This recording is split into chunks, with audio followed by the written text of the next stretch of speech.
السلام علیکم ورحمۃ اللہ وبرکاتہ۔ بسم اللہ الرحمن الرحیم۔ ایک بھائی نے سوال کیا ہے کہ غیر مسلم کرسچن وغیرہ کو اسی طرح جو برائے نام مسلمان ہو، شرک اور کفر میں مبتلا ہو، ان کو سلام کرنا شرعاً کیسا ہے؟ تو اس کا جواب یہ ہے کہ سلام کے جو الفاظ ہم ایک دوسرے کو کہتے ہیں، یعنی السلام علیکم ورحمۃ اللہ وبرکاتہ، یہ اصل میں مسلمانوں کے کہنے کے لیے ہے۔ اس میں مخاطب کے لیے اللہ تعالیٰ سے دعا کی جاتی ہے کہ اللہ کی طرف سے تمہارے اوپر سلامتی ہو، اللہ کی طرف سے تمہارے اوپر رحمتیں ہو اور برکتیں ہوں۔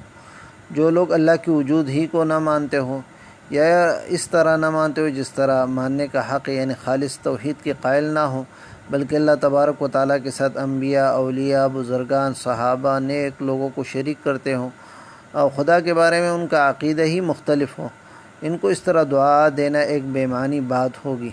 اس لیے غیر مسلموں کو یا جو برائے نام مسلمانوں کے لیے محبت و احترام کا کوئی مناسب لفظ استعمال کرنا چاہیے، جس طرح آداب، گڈ مارننگ وغیرہ۔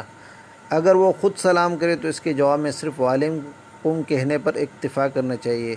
رسول اللہ صلی اللہ علیہ وسلم اس طرح جواب دینے کی تلقین فرمائی ہے۔ صحیح بخاری کے اندر جلد نمبر 1 صفحہ 925 پر حدیث نمبر 6258 موجود ہے۔ البتہ اگر کسی جگہ پر سلام کرنا یا سلام کا پورا جواب دینا مجبوری بن جائے تو وہاں پر سلام کے الفاظ سے ایمان کی نیت کر لی جائے کہ اللہ تبارک و تعالیٰ تمہیں ایمان اور صحیح عقیدہ نصیب فرمائے۔ واللہ تعالیٰ اعلم بالصواب۔